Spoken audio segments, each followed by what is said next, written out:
a chegada do carnaval, uma campanha quer sensibilizar a população contra a exploração infanto-juvenil.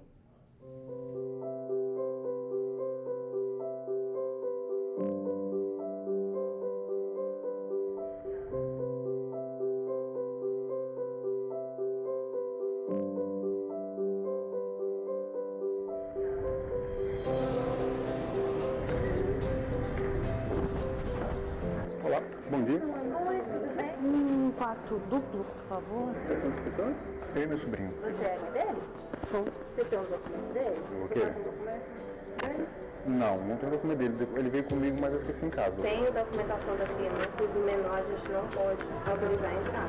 Posso mandar depois, por e-mail? E-mail, a gente não pode hospedar sem documento.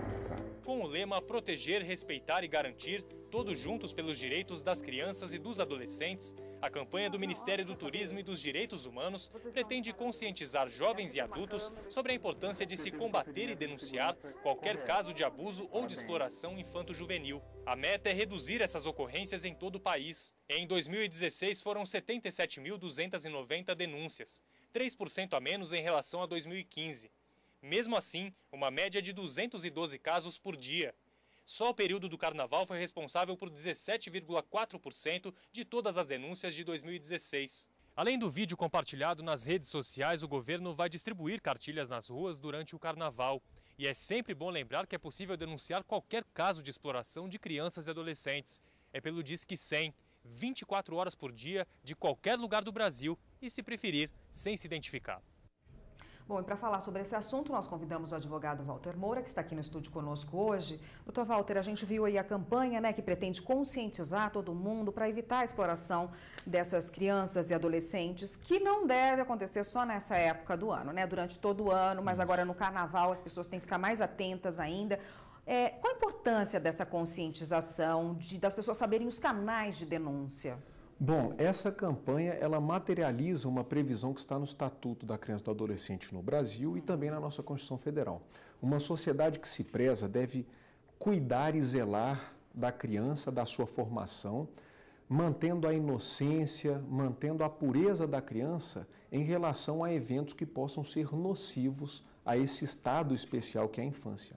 A importância, portanto, desta campanha é o cidadão ter um mecanismo prático à mão para que ele possa efetivar a denúncia em tempo quando ele entender que haja uma violação. De pouco adianta a gente ver uma cena constrangedora que a gente vê bastante no Brasil, que é você denegrir a imagem ou a integridade da criança e você não ter mecanismos para poder correr atrás e adotar uma atitude. Nem sempre a pessoa no carnaval, que é um feriado, ela vai sair para ir numa delegacia ou ela vai deixar o que está fazendo para correr atrás de um policial.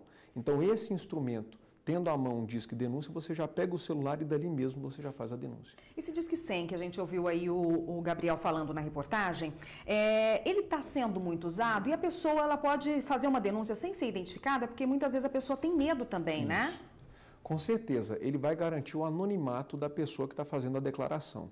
Isso está muito sujeito a trotes, há um filtro dentro do Disque Denúncia, mas de qualquer sorte, boa parte das denúncias levam fatos que na verdade são fatos verdadeiros. Isso daí facilita muito as autoridades, o trabalho das autoridades de um resultado prático para conter aquela violação. Falando em carnaval, bailes de carnaval, festas, blocos, como é que fica a participação de criança e adolescente nesses eventos? Eles têm que ter uma autorização especial do pai e da mãe, tem que estar junto com o adulto, como é que funciona? Bom, o organizador do evento, segundo o ECA, ele tem a obrigação de afixar na portaria, no convite, em todos os ingressos, em todos os meios de divulgação, se existe alguma censura, se existe algum limite para a participação de crianças. Esse limite é um pouco subjetivo, mas ele está sujeito à revisão para que a pessoa não seja exposta a eventos com um apelo libidinoso muito forte ou com música muito sensualizada. Para essa questão, de qualquer sorte, o ECA já estabelece que crianças menores de 10 anos só vão ingressar, mesmo que admitidas, com o pai ou responsável. Então é importante fazer a identificação na porta. Tem que exigir que seja feita a identificação na porta, como é feito nos hotéis. Maiores de 10 anos podem entrar desacompanhados, mas desde que o evento seja preparado para esse público. E esse preparado para o público significa que o organizador do evento fez um filtro e que ali realmente as músicas, todas as atividades não vão expor a criança a uma situação vexatória. A gente tem que lembrar também que bebida alcoólica é muito usada nessa época do ano e menor de 18 anos não pode consumir bebida alcoólica, né? Bom, isso é muito importante lembrar, Érica. Nós temos uma legislação específica no Brasil, ela é recente e ela está sendo aplicada, que criminaliza a venda de bebida alcoólica para menor de 18 anos. Essa legislação, ela fixa como pena de 2 a 4 anos de detenção para o vendedor e, em relação ao estabelecimento que fez a venda, ele vai estar sujeito a um processo administrativo no qual ele vai poder pagar a multa cara e até ser fechado o estabelecimento. Então, é um rigor que nós vemos em países de primeiro mundo, a gente vê que as lojas não vendem para menores. Aqui no Brasil, a gente ainda tem aquela cultura de mandar a criança ir buscar uma cerveja na padaria. Isso tem que acabar, porque é aí que a pessoa se inicia no alcoolismo. Tá ótimo. A gente continua nesse assunto que é muito importante no próximo bloco. Só um minutinho, por favor.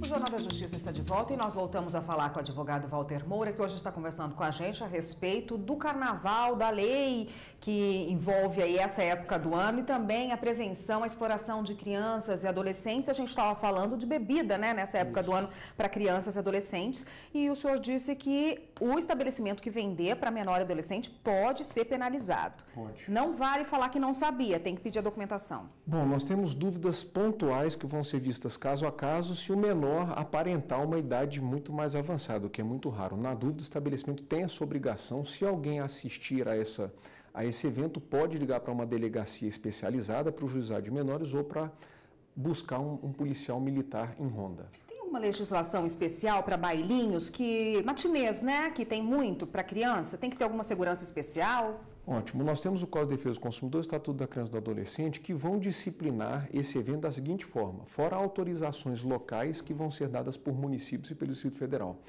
Esses eventos, eles têm um zelo maior, por quê? Porque você está envolvendo criança. Nós temos ali um filtro de censura para que as músicas e as atividades não sejam muito sensualizadas. Temos limitação de horário, mas especialmente aqueles cuidados do mesmo de colônia de férias ou de uma escola.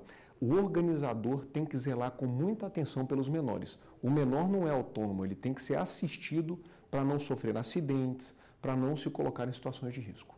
Agora vamos falar do carnaval dos adultos. Aí, os blocos de rua são muito comuns hoje em dia. Tem alguma legislação específica para responsabilizar, por exemplo, um organizador de um evento, já que esses eventos são na rua, em local aberto, não há como delimitar. Como que funciona a responsabilização? Bom, existem eventos que não têm organizadores, são adesões populares, o carnaval faz parte da cultura brasileira e nós temos que, no olhar jurídico, a gente tem que respeitar isso, a gente tem que enxergar que é um movimento que não é ilícito. Espontâneo. Ele é espontâneo, ele não é ilícito. De outro lado, nós temos também eventos com organizadores.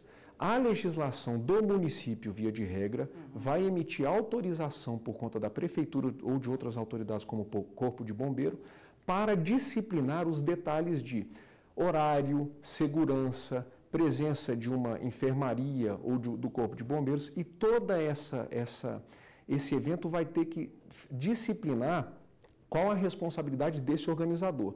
Se houver lesão por falta desses deveres, aplica-se o Código Civil, o Código de Defesa do Consumidor, especialmente se for pago, e o organizador está suscetível, sim, à responsabilidade civil. No carnaval a gente vê escolas de samba, né, e também os bloquinhos de rua. O carnaval dos bailes também. Há uma legislação específica que regulamente a vestimenta? Há uma flexibilização em relação ao que é atentado ao pudor, o que é arte nesse caso? Nós temos a legislação penal que inibe os atos que atentam contra o pudor público. Seria essa uma tradução melhor, porque a nossa legislação penal tem um nome inadequado. Essa preservação ela também vai ser relativizada para os eventos carnavalescos artísticos. As expressões artísticas dos blocos, quando houver uma nudez, lembrando que tem que ter o tapa-sexo, ela vai ser flexibilizada. Agora, o folião, o sujeito que está fora da apresentação artística, ele vai poder ser repreendido se estiver sem vestimenta, com atos libidinosos. Nós vemos, infelizmente, vídeos que estão aí viralizados na internet de cenas de sexo ao ar livre. Isso daí constitui uma infração penal que vai poder ser reprimida pelas autoridades. E bebida? Beber e dirigir não pode nunca, e muito menos no carnaval, né? O carnaval é uma festa que sugere muito a utilização de bebida alcoólica. É importante que a fiscalização não seja só pela autoridade de trânsito, mas também pelo cidadão. Se o cidadão encontrar um bêbado que tente dirigir, é muito difícil pedir para que ele venha a inibir essa conduta, mas ele pode buscar uma autoridade e apontar, que seja um policial militar que esteja fazendo uma ronda ostensiva, apontar para que ele seja repreendido e evite não só a morte ou um acidente com ele, mas também com outras vidas. Tá ótimo, doutor. Obrigada pela participação. Conversei com o Walter Moura, que hoje conversou com a gente a respeito da legislação em torno do carnaval nessa época do ano. Obrigada, doutor. Eu que agradeço. Até uma próxima.